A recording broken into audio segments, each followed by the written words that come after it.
स्वनाथम गोकुलम प्रभु। हे प्रभु, आप एकमात्र नाथ हैं इस गोकुल के, इस ब्रज के, हमारा कल्याण करो।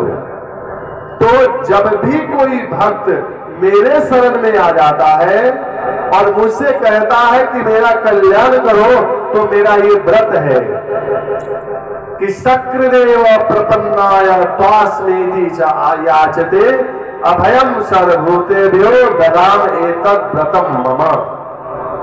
सक्रदेव प्रपन्नाय, एक बार जो मेरे शरण में प्रपन्न हो जाता है, जो मेरा शरण ग्रहण कर लेता है, फिर मैं क्या करता हूं? अभयम सर्वभूतेभ्यो ददाम एतद् व्रतम मम। सभी भूतों से उसे अभय कर देता हूं। एक बार जो कहता है प्रभु मैं तेरा, तो कर देता हूं अभय सर्वभूतों से, यह व्रत मेरा। ये भगवान का व्रत है कि जो भी शरण में आता है उसकी रक्षा करना, ये भगवान का व्रत है, भगवान की प्रतिज्ञा है। भगवान कह रहे हैं कि तस्मान मच्छरणम गोष्ठम मन्नाथम मत परिग्रहम गोपये स्वात्म योगेन सो अयम में व्रत आहिता। ये भगवान की वाणी है। भगवान कहते हैं कि जो मेरा व्रत है, जो मेरा व्रत है, जो मेरी प्रतिज्ञा है कि जो भी शरण में आएगा उसकी रक्षा मैं करूंगा, और सारे ब्रजवासी मेरे शरण में आ गए हैं, इसलिए किसी भी हर हाल में इनकी रक्षा मैं करूंगा। भगवान के शरण में जाने के लिए व्यक्ति को इस भगवान की बात से सीखना चाहिए। हम भगवान को तो अलग रखते हैं, काम को पहले रखते हैं, जबकि हमारा शरीर, हाथ पैर, आपको ध्रुव की चरित्र हमने सुनाया था कि हाथ पैर भी काम कर रहा था भगवान की कृपा से। भगवान पहले होना चाहिए, और भगवान के शरण में जाने के लिए शुद्धता, पवित्रता का भी ध्यान रखने की आवश्यकता नहीं है कि हम शुद्ध रहेंगे तभी जाएंगे। कल एक देवी कह रही थी कि हम विधवा है, कलश उठाए हैं, लोग कह रहे थे कुछ नहीं उठाना चाहिए। बिल्कुल नहीं। भगवान के शरण में जाने के लिए साधवा हो या विधवा हो या विधुर हो, कोई भी हो, कोई शूद्र हो या ब्राह्मण हो, भगवान के शरण में सबको जाने का अधिकार है। इसमें पवित्र अपवित्र का भी ध्यान नहीं रखा जाता। अगर अपवित्र है, अपने बिस्तर से नहीं उठ सकते हैं, तो क्या भगवान का नाम नहीं लेंगे? अवश्य लेंगे। द्रौपदी क्या थी? रजस्वला थी, जो 4 दिन तक स्त्रियों को स्पर्श वर्जित है। उस समय की स्थिति में थी द्रौपदी, और जब उसका चिरहरण होने लगा, एक वस्त्र में द्रौपदी थी, और उस समय भगवान का शरण ग्रहण कर ली, दोनों हाथ उठा करके। हे भगवान, जो भी है सब आप हो और कोई नहीं। बड़े बड़े सुरमा उस राज्यसभा में बैठे थे, किसी ने उसको नहीं बचा पाया, जबकि एक से एक महाभक्त वीर बैठे थे वहां पर। सबने उसने देख लिया कि सब के सब कायर है, किसी के बस का नहीं है। भगवान के शरण में उस समय ली जब वो रजस्वला थी, अपवित्र थी, और तब भगवान ने उसकी रक्षा करी। एक प्रकार की साड़ी पहनी थी, भगवान ही मानो साड़ी बन गए। अनेक प्रकार की साड़ियां निकलने लगी, दुशासन साड़ी खींचते खींचते थक गया, बेहोश होकर गिर गया, चेत होकर के, लेकिन सारी समाप्त नहीं हुई। भगवान के शरण में जाने के लिए पवित्रता अपवित्रता का भी ध्यान रखना आवश्यक नहीं है।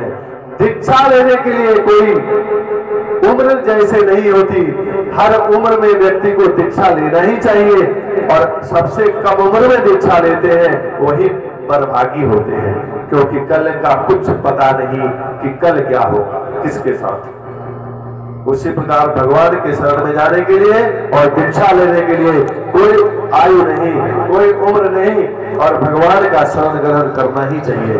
अब यहाँ पे बहुत ही सुंदर भगवान ने मन में प्रतिज्ञा किया कि हर हाल में इनकी रक्षा करूंगा। ब्रिज के सभी ब्रिजवासियों को लेकर के भगवान पहुंचे हैं कहाँ? गोवर्धन की तलहटी में। बोले चलो भगवान से प्रार्थना करो, जो भगवान कहेंगे वही करेंगे।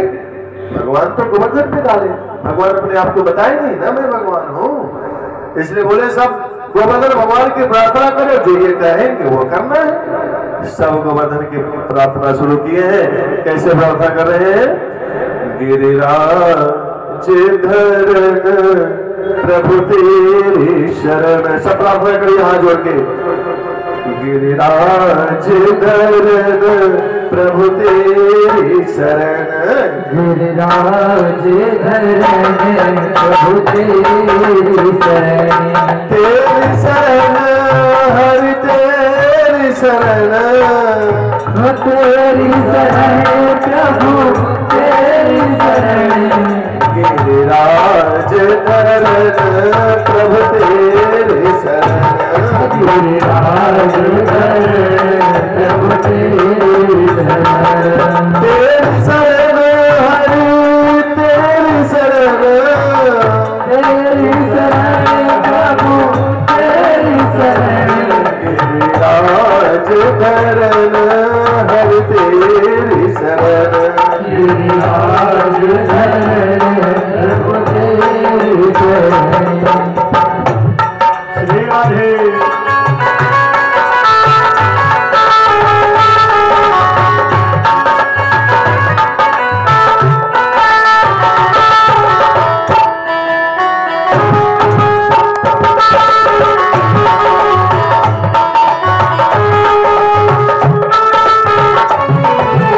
गिरिराज धरन प्रभु तेरी शरण, गिरिराज धरन प्रभु तेरी शरण, तेरी शरण हरि तेरी शरण, तेरी शरण प्रभु तेरी शरण, गिरिराज धरन प्रभु तेरी शरण, गिरिराज धरन प्रभु तेरी शरण, गिरिराज धरन प्रभु तेरी शरण।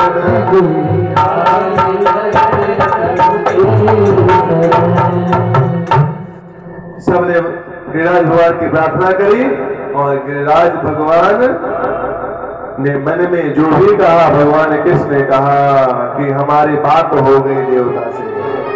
क्या बात हुई? ब्रजवासी ने पूछा क्या बात हुई लाला? लाला ने कहा कि गिरिराज भगवान ने कहा है कि ज्यादा बरसात हो रही हो तो मुंह को उठा के छाता बना लो। अब तो सब ब्रजवासी घबराए कि लाला ये 7 कोस का गोवर्धन हम पे उठ पाएगा? भगवान ने कहा क्यों नहीं उठेगा, जब देवता ने कही है तो उठ ही जाएगा, कोशिश करने में कहा जाता है। तो चलो मिलजुल के उठाते हैं। सब ने अपना हाथ लगाया, मिलजुल के उठाया और जैसे हाथ लगाया भगवान ने, इत्युक्ते एकेन हस्तेन कृत्वा गोवर्धनाचलं दधार लीलया विष्णुश्छत्राग्निव बालकः। यहाँ सुखदेव जी कह रहे हैं कि दधार लीलया विष्णुश्छत्राग्निव बालकः। भगवान ने एक हाथ पर उठा लिया गोवर्धन को। कैसे उठाया? जैसे बालक गोबर छत्ते को, बरसात में गोबर छत्ता होता है ना, छोटे छोटे बालक उसको उखाड़ के जो खेलते हैं, वैसे ही भगवान ने गोबर छत्ते की जैसा उस गोवर्धन को उठा लिया। बालक को गोबर छत्ता उखाड़ने में कोई मेहनत लगती है क्या? कुछ नहीं। वैसे ही भगवान ने गोवर्धन उठाया और वो भी कह रहे दधार लीलया। लीलया मतलब खेल ही खेल में, लीला, लीला समझते ना? लीला मतलब खेल, खेल ही खेल में भगवान ने गोवर्धन को उठा लिया। इन बातों से ये पता चलता है कि भगवान को कोई मेहनत नहीं करनी पड़ेगी। सब ब्रजवासी अपने लाठी और डंडे लगा के खड़े हो गए और कह दिया लाला आज ही हमें पता चला कि हमारे अंदर इतनी ताकत है कि हमने गोवर्धन उठा लिया। लाला ने कहा कि क्यों नहीं उठाएंगे, हम घर घर जाकर जो माखन खिलवाए हैं तुम्हें, माखन खवाया है घर घर ले जाकर के, हम चावल नहीं खाने वाले थोड़ी है जो गोवर्धन नहीं उठेगा। सबने ऐसा सोचा कि मिलजुल के उठा लिया। तो यहां मूल में तो कह रहे हैं सुखदेव जी महाराज कि इत्युक्ते एकेन हस्तेन कृत्वा गोवर्धनाचलम, भगवान ने एक हाथ पर गोवर्धन को उठाया। परंतु ब्रजवासी तो कहते हैं कि भगवान को हाथ भी नहीं लगाने पड़ी, भगवान ने अपने कनिष्क अंगुली पर गोवर्धन को उठाया। कनिष्क मतलब सबसे छोटी उंगली जो है उसको कनिष्क कहते हैं, सबसे छोटी उंगली पर उठाया। और यहां तक कि वहां के रसिक जन जो है वो कहते हैं कि भगवान को तो उंगली भी नहीं लगानी पड़ी। नख पर गोवर्धन धार कर लिए, नख पर गोवर्धन लियो धार, कन्हैया मेरे वालों। ब्रजवासी बहुत बढ़िया गाते हैं। आइए इस भजन को हम लोग भी यहाँ पे गाते हैं, सब लोग प्रेम से गाइए। अरे नख पर गिरवर लियो धार, कन्हैया मेरे वालो, नख पर गिरवर लियो धार, कन्हैया मेरे वालो, नख पर गिरवर लियो धार, कन्हैया मेरे वालो, नख पर गिरवर लियो धार, कन्हैया मेरे वालो। कहे जसोदा मैया निक जोर लगाओ मेरे भैया, कहे यशोदा मैया निक जोर लगाओ भैया, कहे जसोदा मैया निक जोर लगाओ मेरे भैया, कहे यशोदा मैया निक जोर लगाओ भैया।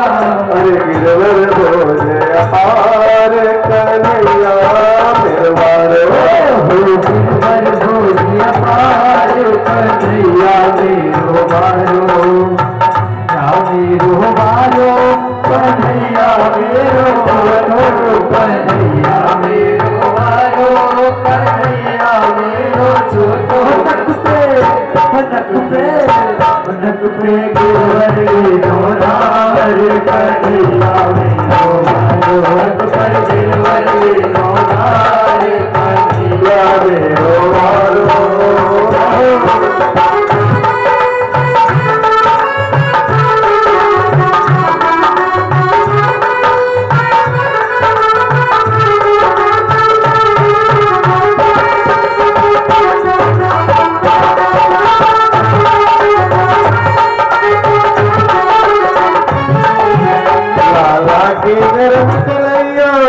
कहीं मूर्ख न जाओ कि भैया, लाला की नयन कन्हैया, कहीं मूर्ख न जाए भैया, लाला की नयन कन्हैया, कहीं मूर्ख न जाओ कि भैया, लाला की नयन कन्हैया, कहीं मूर्ख न जाए भैया। वो कैसे झीले, वो कैसे झीले एक दो भार, कन्हैया कैसे एक दो भार, कन्हैया मेरो वालो, नख पर गिरवर लियो धार, कन्हैया मेरे वालो, नख पर गिरवर लियो धार, कन्हैया मेरो वालो। सबको वेद देखिनो, नख गोवर्धन धर लियो, सबको वेद देखिनो, नख गोवर्धन लियो, नख गोवर्धन धर लियो, नख गोवर्धन धर लियो, गोवर्धन धर लियो, नख गोवर्धन धर लियो। ओ बादल बरस बरस गए हार, कन्हैया मेरे वालो, बादल बरस बरस गए हार, कन्हैया मेरो वालो, बादल बरस बरस गए हार, कन्हैया मेरो वालो। नख पर गिरवर लियो धार, कन्हैया मेरे वालो, गिरवर लियो धार, कन्हैया मेरो वालो। कन्हैया मेरो वालो, कन्हैया मेरो वालो, कन्हैया मेरो वालो। नक पे गिरवर लियो धार, कन्हैया मेरो वालो, नक पे गिरवर लियो धार, कन्हैया मेरो वालो, नक पे गिरवर लियो धार, कन्हैया मेरो वालो, नक पे गिरवर लियो धार, कन्हैया मेरो वालो, नक पे गिरवर लियो धार, कन्हैया मेरो वालो।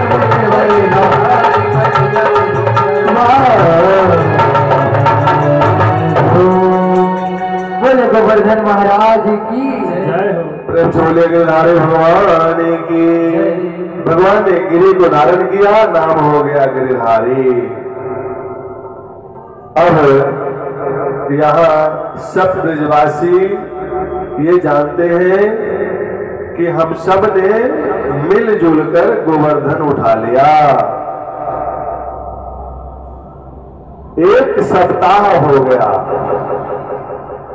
भगवान तृतीया को गोवर्धन उठाए थे और एक सप्ताह गोवर्धन को धारण करके रखा। एक सप्ताह तक बरसात होती रही और जब इंद्र ने आकर के नीचे देखा कि ब्रिज तो अब तक डूब गया होगा, इतनी बरसात हुई है। जैसे इंद्र नीचे आकर देखे तो उन्हें ब्रिज में धूल उड़ते हुए दिखाई दिया। पूरा ब्रिज में धूल उड़ रहा है। अब यहां पर इंद्र को समझते देर न लगी कि ये पर्वत उठाने वाला कोई और नहीं, स्वयं श्री हरि नारायण ही है। मेघमंडलों को आदेश दिया कि जल्दी से बरसात बंद करो, सब के सब भाग जाओ। तो जो सावर्तक मेघ बरसात कर रहे थे, बरसात बंद करी और सब मेघ पलायन कर गए। जब बरसात बंद हो गई तो कन्हैया ने देखा, बोला कि देखो ब्रजवासियों, सभी बरसात बंद हो गई। सबने कहा कि एक बात बता कन्हैया, कभी हम ये कंधा लगाए, कभी वो कंधा लगाए, कभी इस हाथ से लाठी लगाए, कभी उस हाथ से लाठी लगाए, और तू एक ही हाथ लगा करके एक सप्ताह हो गया और तू ऐसे ही खड़ा है। तू भी अदला बदली कर ले हाथ का कम से कम। भगवान ने कहा कि अच्छा, हम अदला बदली कर लेंगे तो तुम इसे रोक पाओगे? सब ने कहा कि तू क्या समझता है कि तेरे हाथ पर सब धरो है? कन्हैया ने कहा कि ठीक है, तब संभालो।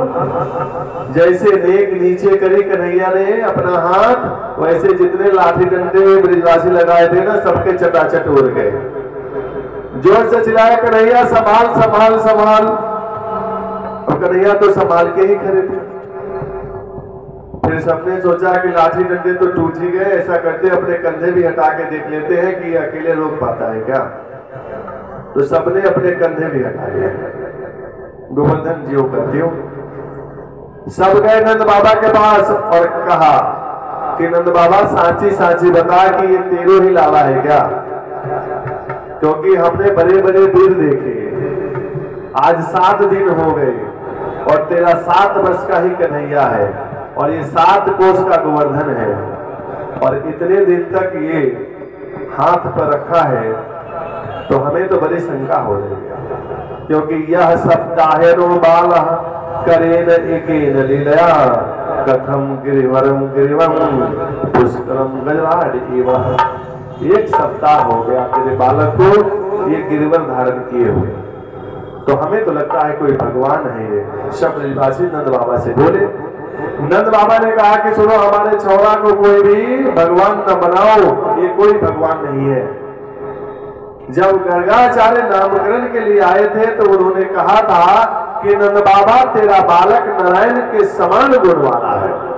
तस्मान नंदात्मजो अयं ते नारायण समो गुणई। ये नारायण के समान गुण वाला है, इसलिए बड़े बड़े कार्य करेगा। इसके किसी भी कार्य को देख करके आप आश्चर्य न होना। इसलिए नारायण की कृपा है, ये गोवर्धन उठाया है, भगवान न बनाओ। सब ब्रजवासी माने। और जब बरसात बंद हुई है, भगवान ने कहा कि सब बाहर निकलो। जितने गौरे मछरे ब्रजवासी गोवर्धन के नीचे थे, सब बाहर निकले हैं और भगवान उस पर्वत को नीचे रखे हैं। भगवान अपितम शैलम स्वस्थाने पूर्वतत् प्रभु, पूर्व की भांति गोवर्धन को नीचे रखा। और जैसे भगवान वहां से गोवर्धन रखे हटे हैं, सब ब्रजवासी चरणों में प्रणाम करने लगे। बोले कन्हैया, तू भगवान है, क्योंकि भगवान को छोड़ के ये काम कोई कर नहीं सकता। कन्हैया ने सोचा मन में कन्हैया ने मन में सोचा कि ये सब भगवान मान लिए तब तो इनके साथ खेलना खाना बंद हो जाएगा। कन्हैया ने यहाँ भी जुक्ति लगाई। कन्हैया ने कहा कि सुनो, हम कोई भगवान नहीं है। इस गिरिराज भगवान ने हमें एक मंत्र दी थी कि जो मंत्र को पढ़ देंगे तो जो भी हमारे तरफ देखेंगे उनकी सबकी ताकत हमारे लिए आ जाएगी। जब हम गोवर्धन उठा रहे थे तुम सब मेरे तरफ देख रहे थे, उसी समय हम उस मंत्र को बोल दिए, सबकी ताकत हमारे अंदर आ गई और हमने गोवर्धन उठा लिया। कुछ माखन के बल बड़े हो, कुछ गोपन करे सहाय, श्री राधे जू के कृपा से मैंने गिरवर लियो उठा। भगवान ने विश्वास दिलाई। कभी माखन चुरा लिया, कभी पर्वत उठा लिया, ओ लल्ला रे ये क्या गजब किया बेगाना गिरवर उठा लिया। ओ ये क्या गजब किया बेगाना, ये क्या गजब किया, ये क्या गजब। तो भगवान ने यहाँ पे पर्वत उठाया तृतीया से लेकर के नवमी तक 7 दिन तक। 10वीं के दिन भगवान इंद्र आए और जगत के जो ईश्वर है श्री कृष्ण उनसे माफी मांगी। 10वीं के दिन 10 श्लोक है। क्या कह रहे हैं इंद्र, कैसे माफी मांगी? क्योंकि गोवर्धन उठाया ही था इंद्र का अहम तोड़ने के लिए। इंद्र कहते हैं विशुद्ध सत्वम तव धाम शांतम तपोमयम धवस्त्रसमस्कम मायामयो अयम गुण संप्रवाह न विद्यते ते अज्ञानबन्धः। पिता गुरु त्वं जगतामधीशः दुरातयः कालपातदण्डः। हिताय च स्वेच्छा तनुभिः समीहते मानं विधुन्वन् जगदीशमानिनाम्। बहुत बढ़िया इंद्र ने यहाँ स्तुति करी है। कह रहे हैं भगवान से कि विशुद्ध सत्वम तवधाम शांतम। हे प्रभु, आप बिल्कुल विशुद्ध सत्य में रहने वाले हैं। आप जगत के ईश्वर हो, जगताम अधीशा, जगत के ईश्वर हो। और मानम विधुन्वन जगदीश माने नाम। हम जगदीश है नहीं, लेकिन अपने आप को जगदीश मान बैठे हैं। आपके कृपा से हम जैसे को पद प्रतिष्ठा मिलती है और हम अपने आप को भगवान मान लेते हैं। जगत के माता पिता और ईश्वर तो आप हो। आपके कृपा से जो हमें पद मिली, हमने अपने आप को भगवान मान लिया और हम जैसे माननीयों का मान मर्दन करने के लिए आप समय समय पर आते हो और अपना प्रभाव दिखाते हो। आगे इंद्र कहते हैं कि हिताय च स्वेच्छा तनुभिः समीहते। हे प्रभु, आप अपनी इच्छा से अपना तन निर्माण करते हो। स्वेच्छा तनुभिः समीहते, आप अपने इच्छा से अपने तन का निर्माण करते हो, बनाते हो। ये बात गोस्वामी जी ने भी कहा कि विप्र धेनु सुर संत हित लीन मनुज अवतार। और आगे कहते हैं कि निज इच्छा निर्मित तनु माया गुण गोपाल। निज इच्छा निर्मित तनु, भगवान निज इच्छा से अपना तन बनाते हैं। भगवान अपनी स्वेच्छा से आते हैं, अपना शरीर बना के आते हैं और स्वेच्छा से जाते हैं। और हम लोग कैसे आते हैं? भगवान का अवतार होता है, हम लोगों का जन्म होता है। देखिए, बहुत गुरु यह प्रसंग है कि भगवान का अवतार होता है और हम लोगों का जन्म होता है। अवतार में जन्म में अंतर क्या है? अवतार का मतलब होता है अपनी इच्छा से आए और अपनी इच्छा से जाए, उसे कहते हैं अवतार। और जन्म का मतलब होता है कर्म बंधन से बंध कर आए और कर्म बंधन से बंध कर जाए, उसे कहते हैं जन्म। यहाँ भगवान जो आते हैं अपनी इच्छा से आते हैं। एक दूसरे दृष्टांत से देखिए, जन्म में और अवतार में फर्क कितना है, एक दृष्टांत दे रहे हैं, उससे समझें। कुएं में एक व्यक्ति गिर गया गलती से, अब वो आवाज लगा रहा है कोई बचाओ, कोई हमें बचाओ, नीचे से आवाज लगा रहा। एक व्यक्ति ने आवाज सुनी और व्यक्ति ऊपर से बोला कि चिंता न करो, हम अभी आ रहे हैं तुम्हें बचाने के लिए। कमर में रस्सी बांधी धीरे धीरे कुएं में उतर गया। अब बात और भी फैल गई चारों तरफ कि एक व्यक्ति कुएं में गिरा, एक व्यक्ति कुएं में गिरा, एक व्यक्ति कुएं में गिरा। गांव में हल्ला हो गई। एक दूसरे ने कहा एक नहीं गिरा, कुएं में दो गिरा, कुएं में दो गिरा। तो एक समझदार व्यक्ति आया, बोला कि सुनो शोर न करो, कुएं में गिरा एक ही है, एक उसको बचाने के लिए गया है। जो गिरा है चोट खाया हुआ है, निकलने के लिए बेचैन है, घबराया हुआ है। लेकिन जो उतर के गया है ना तो वो घबराया है, न चोट खाया है, न निकलने के लिए आतुर है, बेचैन है। तो गिरने में और उतरने में जो अंतर है ना, वही अंतर जन्म लेने में और अवतार लेने में है। जीव चिल्ला रहे थे, चिख रहे थे, हे प्रभु अवतार लो, अवतार लो, अब आ जाओ। भगवान कहते हैं कि इन जीवों का मन जो पाप में लगा है, उसको निकालने के लिए, बचाने के लिए ही मैं इस भावकूप में वो आ जाता हूँ, इस धरती पर आता हूँ, क्योंकि ये धरती भी भावकूप है, ये भी कुआं है। भगवान कहते हैं कि जितने विषयी जीव हैं, इनका मन तो हमारे अंदर लगता ही नहीं है। इन विषयी जीवों को अपने तरफ खींचने के लिए मैं इस कुएं में आता हूँ। राम जी के अवतार में गोस्वामी जी लिखे हैं इस बात को कि यह चरित जिगावही, हरि पद पावही, तेन परे भवकूपा। कह रहे ये चरित जिगावही, जो भगवान के चरित्रों को गाता है, भगवान के चरित्रों को जो सुनता है, तो क्या होता है, हरि पद पावही, उसे हरि के पास पद मिलता है। अतेन परही भवकूपा, वो व्यक्ति फिर इस संसार कूप में, इस कुएं में नहीं गिरता, इसलिए भवकूप है। भगवान के धाम जाने पर तो भगवान स्वयं कहते हैं कि यद गतवा न निवर्तन्ते तत् धाम परमम मम। जो एक बार मेरे धाम में आ जाए, दोबारा तो उसे जन्म लेना ही नहीं पड़ता, क्योंकि जन्म लेना और मरना ये बहुत कठिन काम है।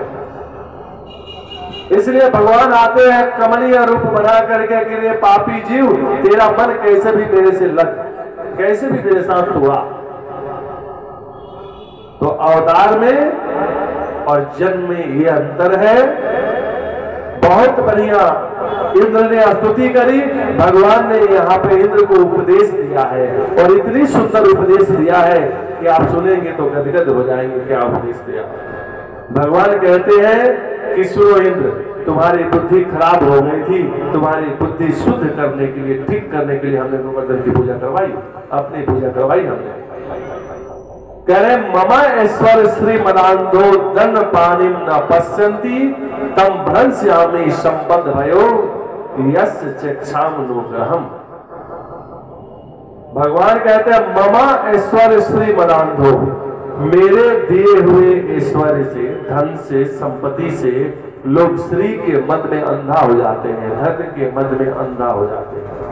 लोग कहते हैं ये मेरा धन है, ये मेरा घर है, और भगवान कहते हैं मेरे दिए हुए ममा ऐश्वर्य, मेरे दिए हुए धन से लोग धनवान बन जाते हैं। और दुनिया में जब उसकी जय जयकार होने लगती है कि फलाने की जय, फलाने सिंह जी की जय, फलाने यादव जी की जय, फलाने की जय, जय जयकार होती है, तो वो व्यक्ति सोचता है कि मेरा जय जयकार हो रहा है, जबकि उसे ये पता नहीं है कि मेरी जय जयकार नहीं, मेरे धन की जय जयकार हो रही है, और मुझे भूल जाता है। तब मैं क्या करता हूं? भगवान कहते हैं कि तम भ्रंश्यामि संपद भयो, तब धीरे धीरे उसका संपत्ति और पद दोनों छीन लेता हूं। कह रहे भ्रंश्यामि संपद भयो, संपद भयो मतलब संपत्ति और पद दोनों। संपत्ति पहले भगवान छीनते हैं, और संपत्ति आने का जो जगह है ना, जो जिस पद से आता है उस पद को भी छीन लेते हैं। एक बार अर्जुन ने पूछा भगवान से कि प्रभु आप ये बताओ कि आपकी कृपा हो रही है, कैसे पता चलेगा? तो भगवान कहते हैं कि सुनो, हमारी कृपा जब घाटा पर घाटा लगे तो समझ लो हमारी कृपा हो रही है। भगवान कहते हैं कि घाटा पर घाटा लगती है तो कृपा होती है। अर्जुन ने कहा कि ये कृपा है कि कोप, ये कैसी कृपा है? भगवान कहते हैं कि यस्याहम, भगवान की वाणी है ये, भगवान किसे कहते हैं? यस्याहम अनुगृह्णामि हरिषेद तत् धनम शनैः ततो धनम यजनस्य स्वजनो दुख दुखितम। भगवान कहते हैं यस्याहम अनुगृह्णामि, जब मैं अनुग्रह करता हूँ, कृपा करता हूँ, तो हरिषेद तत् धनम शनैः शनैः, शनैः शनैः मतलब धीरे धीरे उसके धन का हरण करता हूँ। अर्जुन ने कहा धीरे धीरे क्यों हरण करते हो, एकदम से हरण क्यों नहीं करते? बोले भगवान की एकदम से हरण नहीं न करेंगे। क्यों? इसलिए नहीं करेंगे कि यदि एकदम से ले लिया तो फिर तो उसका प्राण ही निकल जाएगा, हार्ट अटैक हो जाएगा। तो उसे मारना थोड़ी है, उसे सुधारना है, इसलिए धीरे धीरे हरण करता हूं। यही काम ईश्वर भी करते हैं, क्योंकि तोड़ना थोड़ी है किसी को, अपने आप से जोड़ना है। इसलिए भगवान एकदम से दंड बड़ा दंड दे देंगे तब तो टूट जाएगा, तोड़ना थोड़ी है। ईश्वर का काम है जोड़ना, तोड़ना नहीं। गुरु का भी काम है जोड़ना, तोड़ना नहीं। माँ बाप का भी काम है अपने पुत्रों को जोड़ना, तोड़ना नहीं।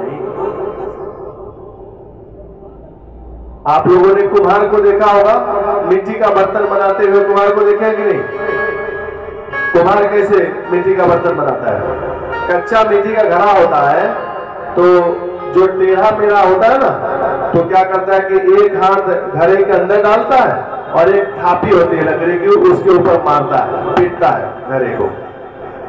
क्यों मार क्यों रहे हो भाई?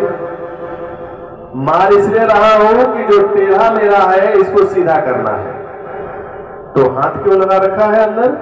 हाथ इसलिए लगा रखा हूं कि कहीं टूट न जाए। तो टूटने देना नहीं है और खोट रहने देना नहीं है। गुरु कुम्हार शिशु कुंभ है, गड़गड़ काटे खोट और अंतर हाथ सहाय देव बाहर मारे चोट। वही गुरु भी करते हैं, वही ईश्वर भी करता है कि टूटे नहीं, जोड़ना है। इसलिए धीरे धीरे धन का हरण करते हैं जब उसकी बुद्धि सुधारना है। आगे कहते हैं कि इंद्र तुम्हारी बुद्धि भी खराब हो गई थी, तुम्हारी बुद्धि सुधारने के लिए हमने ऐसा किया। और जब धन जाता है और पद जाता है तो बुद्धि ठिकाने लग जाती है। जब धन जाता है ना, और जहां से धन आने की रास्ता बनती है, रास्ता भी चला जाता है, तब व्यक्ति को भगवान की याद आने लगती है। तो पहले क्या करता है? भगवान कहते हैं कि यस्याहम मनुगृह्णामि हरिषेद तत् धनम शनैः ततो धनम यजनस्य स्वजनो दुख दुखितम। सबसे पहले धन जाता है तो व्यक्ति कहाँ जाता है? पहले ईश्वर के शरण में नहीं जाएगा, पहले जाएगा अपने संबंधी जितने हैं, जितने मित्र हैं, जितने अपने हैं उसके पास जाएगा और कहेगा कि भैया घाटा पर घाटा लगा, बहुत दुख हुआ, सारा धन चला गया, कोई साथ नहीं दे रहा, आप तो अपने हो, साथ दो। तो भगवान कहते हैं कि स्वजनों दुख दुखितम, फिर उसके जो अपने स्वजन होते हैं ना, जो अपने होते हैं ना, उससे भी मैं दुखी करवाता हूं। वो भी कहता अच्छा हुआ धन चला गया, तो धन था तो सीधी वो बात नहीं करता था, अच्छा हो गया भगवान ने ले लिया तो बहुत अच्छा किया। स्वजनों दुख दुखितम, उससे भी दुखी करवाता हूं। रहीमदास भी कहते हैं कि रहीमन विपदा हो भली जो थोड़े दिन होए, क्यों? क्योंकि हित अनहित जगत में जान परत सब कोई। विपत्ति के समय ही तो पता चलता है कौन अपना है कौन पराया है। सब कुछ चकाचक चल रहा हो तो सब कहते हैं कि 12 बजे रात में जरूरत पड़े तो एक फोन कर देना, बस मिस कॉल कर देना, रात में आ जाऊंगा। लेकिन समय आती है तभी पता चलता है कि कौन साथ दे रहा। इसलिए विपत्ति में ही पता चलता है कि कौन अपना है कौन पराया है। तो जब धन और पद जाती है, बुद्धि ठिकाने लग जाती है, तब वो संत के शरण में जाता है, क्योंकि अपने भी ठुकरा दिए, फिर कहां जाएगा। संत के शरण में जाता है, तब संत कहते हैं कि सुनो, तब संत कहते हैं कि सुनो, अभी से कुछ नहीं बिगड़ा, अब से भी भगवान का भजन कर। और तब भगवान में वो मन लगता है, वो मन लगता है कि पूछो मत। और तब तो भगवान खूब चकाचक देते हैं। अब बताइए कि ऐसी कृपा किसको चाहिए? भगवान की अनुग्रह कैसे किसको चाहिए ऐसी कृपा? कहने का मतलब ये नहीं कि भगवान जब अपनी कृपा करते हैं तो सब कुछ हरण कर लेते हैं, ऐसी बात नहीं है। भगवान का तात्पर्य समझिए। भगवान के भक्त तो अमरीश भी थे। समय मन कृष्ण पदार विंदयो 85 वैकुंठ गुणानि वर्णने। अमरीश ऐसे भक्त थे जो 24 घंटे भगवान की सेवा करते थे। राजा भी थे, लेकिन भगवान ने सुदर्शन चक्र की ड्यूटी और लगा दी कि जाओ राज्य को संभालो। कहने का मतलब है कि भगवान को माता पिता मानते हैं कि नहीं? आप लोग बताइए, मानते हैं? सब लोग माता पिता मानते हैं? तो माता पिता तो वही करेंगे जो बच्चे के हित में है। छोटा सा बच्चा है 5 साल का और उसका तबीयत खराब हो गया, माता डॉक्टर के पास लेके गई और डॉक्टर ने कहा कि जो मैं कहता हूं अब वो खिलाओ, दवा भी खिलाओ, लेकिन जो भोजन मैं बोला वही खिलाओ, दूसरा नहीं। मैया घर में लेके आई बच्चे को, डॉक्टर ने कहा मिठाई नहीं खिलाना, और घर में मिठाई आ रहा है, बच्चा मांग रहा है मैया मिठाई दे दो, मीठा खिलाओ मैया। मैया कहते नहीं मीठा नहीं दो। बच्चा सोच रहा पहले मीठा आता था तो मैया सबसे पहले मुझे खिलाती थी, आज आने पर मांगने पर भी नहीं दे रही है, मैया तो बदल गई है मेरी बात। और जब डॉक्टर आते हैं इंजेक्शन देने के लिए, मैं भागने का कोशिश करता हूं तो मैया दबो छोड़ लेती है, पकड़ के इंजेक्शन भी दिलवाती है। मैया बदल गई है, पहले जैसी नहीं रही है। तो नासमझ बालक नहीं समझ सकता कि मैया के इस कठोरता में भी मैया की कृपा छुपी हुई है, वो बालक नहीं समझ सकता। इसलिए बालक को माता का प्रत्येक व्यवहार विपरीत नजर आ रहा है। उसी प्रकार हम भी उस भगवान के सामने सब बालक हैं। भगवान क्या कर रहे हैं हम नासमझ बालक हैं। वो जो कर रहे हैं वो तो उचित करेंगे। भगवान कहते भी हैं कि करहु सदा तिनकी रखवारी, करहु सदा तिनकी रखवारी, जिनि बालक रखहि महतारी। जैसे बालक अपने माँ अपने छोटे से बालक की जैसे रखवाली करती है ना, वैसे ही मैं सबका रखवाली करता हूँ। पर बालक बनो तो सही। आप लोग ये भी देख लेना, जब बालक बड़ा होता है ना, माँ बाप को अलग कर देता है। मैया तू बहुत अब ठीक नहीं है, बहुत शोर करती है, बहुत मेरी बीवी को परेशान करती है माता। तो अब एक काम कर, तू अपना अलग बना खा और मैं अपना अलग खाऊं। तो मैया भी कहते हैं जा बड़ा हो गया तू अपना कर, मैया छोड़ देती है ना, मैया भी समझ जाती है बालक मेरा बड़ा हो गया, समझदार हो गया, छोड़ो जाने दो। उसी प्रकार भगवान के सामने जब कोई बहुत बड़ा बन जाता है ना, कि भगवान भी देखते हैं बुद्धिशाली व्यक्ति है, करने दो, अभी होशियार हो गया है, अपना काम कर लेगा, फिर भगवान भी छोड़ देते हैं। इसलिए बालक बने रहो। इंद्रदेव को भगवान ने बहुत समझाया और कहा कि गम्यताम शक्रभद्रम वह क्रियताम में अनुशासनम। जाओ, तुम्हारी बुद्धि खराब हो गई थी, उसको हमने ठीक किया, जाओ अपना अनुशासन करो। इंद्र ऐरावत हाथी को लेके आए थे, उसके हाथी के सुर में आकाश गंगा की जल लेके आए थे, भगवान को अभिषेक किया। सुरभि गाय भी लाए थे, गाय के दूध से अभिषेक किया भगवान को, और भगवान का नाम दिया गोविंद। बोलिए गोविंद भगवान की जय। ये इंद्र का दिया हुआ नाम है गोविंद। सुरभि गाय ने भगवान की भी प्रार्थना करी है, कृष्ण कृष्ण महायोगिनी स्वात्मन्वी स्वसंभव भवतालोके नाथेन सनाथा वयं चित त्वं न परमकं देव त्वं न इंद्रो जगत्पति भवाय भवो विप्र देवानां ये च साधवा। इंद्र गए हैं तो 10वीं समाप्त हुई है, आज कई एकादशी, एकादशी के दिन नंद बाबा बहुत